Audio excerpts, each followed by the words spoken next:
Negócios à Lupa pela AEMinho. Um espaço em antena onde se dá voz aos associados da AEMinho sobre temas de economia e sociedade. Todas as quartas, às 11h40 e 15h30.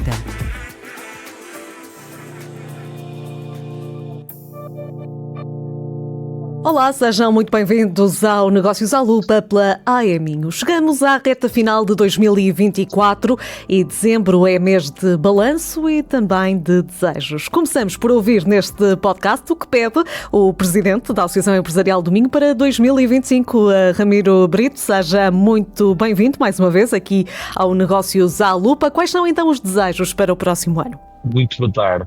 Ora, nós temos um desejo que é comum e é transversal e é a nossa aposta, crescer.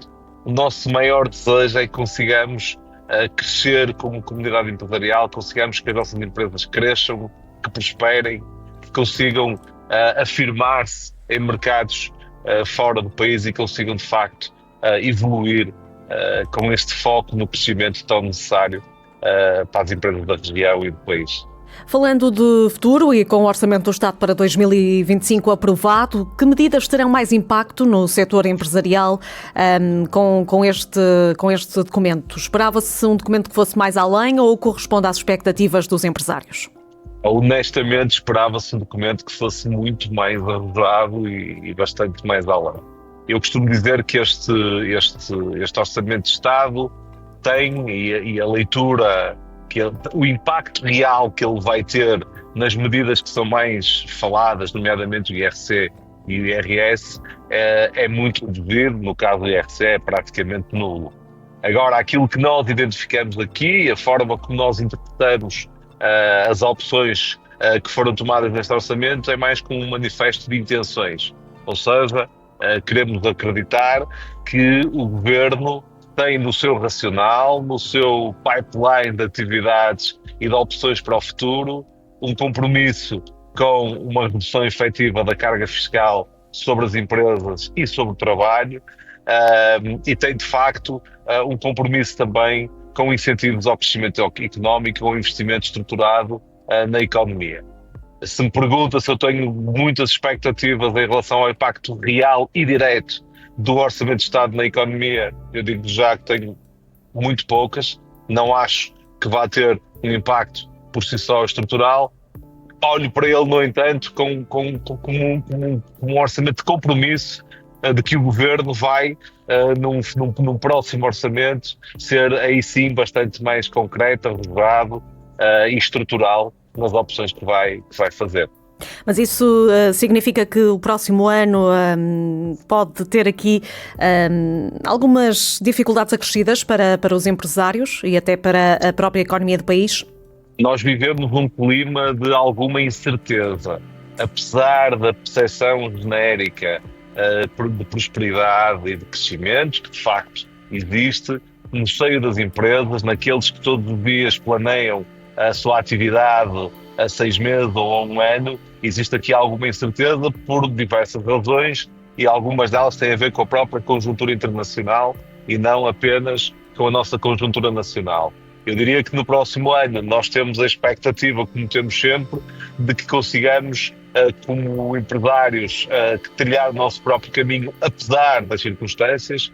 Eu diria que nós devemos olhar para o próximo ano não com receio, devemos olhar com coragem, com algum otimismo, mas com cuidado, ou seja, com os pés assentes na terra e com a noção de que provavelmente vamos ter alguns ciclos e algumas conjunturas que não serão tão favoráveis ao crescimento económico como agora, pelo menos, podem parecer numa análise mais superficial.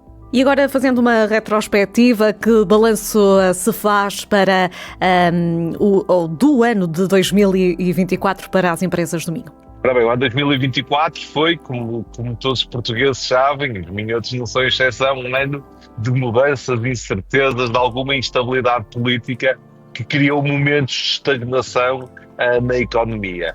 E estagnação porquê? Porque todos aqueles que tinham e têm projetos estruturais que dependem de algum financiamento europeu viram aqui um cenário de estagnação nesses processos, nomeadamente nos PRRs, no Portugal 2030, enfim, nas rendas mobilizadoras viu-se aqui alguma estagnação, fruto dessa tal instabilidade e incerteza política que vivemos. No entanto, e apesar disso, o ano 2024 foi um ano que, apesar das circunstâncias, nos permitiu ou nos proporcionou uma passagem por ele sem grandes tumultos em termos económicos.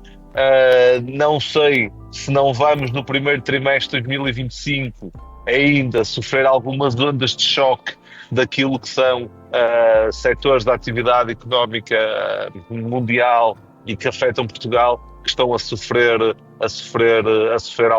algumas contingências, como é o caso, por exemplo, do setor automóvel. Ainda esta semana, nos Arcos de Valdevez, se encerrou uma empresa com 350 trabalhadores, precisamente ligada ou relacionada com o setor automóvel, e portanto vamos ver se, apesar deste ano que não foi tão mau como em alguns momentos pareceu que ia ser, não vamos ainda sofrer alguns choques no início de 2025. Mas tendo em conta a conjuntura, digamos que foi o expectável, não foi incrível, não foi ótimo, mas foi o expectável. E olhando para a Aiminho em particular, que momentos se destacam neste percurso de 2024? Para mim, este ano de 2024 tem um significado muito especial. Foi o ano em que eu fui eleito presidente da Aiminho, para esta comissão executiva o mesmo. A Aiminho também mudou de ciclo, também teve uma direção nova. No entanto, acho que crescemos em número de associados e, acima de tudo, conseguimos, se calhar, recentrar. O primeiro mandato da Aiminho, como eu disse, foi um mandato de crescimento, de ampliação, com o objetivo de crescer em número de associados. Este segundo mandato iniciamos com esse, mas também com um foco muito, muito interessante na consolidação daquilo que foi a nossa atividade, e acho que foi isso que conseguimos fazer. Trouxemos temas incontornáveis e que outras entidades não trouxeram para debate, a produtividade, tudo que está no ecossistema da produtividade. Conseguimos marcar e estar presentes em todos os momentos importantes da região e do país, com a opinião, com a postura cooperante e construtiva que sempre tivemos. Marcamos a agenda e também conseguimos, e isto é muito, muito, muito, muito importante, também conseguimos criar uma base ou recriar uma base de consolidação da nossa atividade muito significativa e que nos dá uma enorme esperança e um enorme ânimo para abraçarmos 2025. 2025 é ano de eleições autárquicas e há aqui municípios do Minho que terão obrigatoriamente novos líderes. É o caso à cabeça de Braga, de Guimarães e de outras cidades desta região. Isso implicará também mudanças para os próprios empresários desta região, com a mudança obrigatória de líderes, independentemente de se mudarem ou não as forças partidárias à frente destas autarquias? Os empresários e a Aiminho, como é natural, vive e viverá bem com todos os eventuais autarcas que venham a ser eleitos.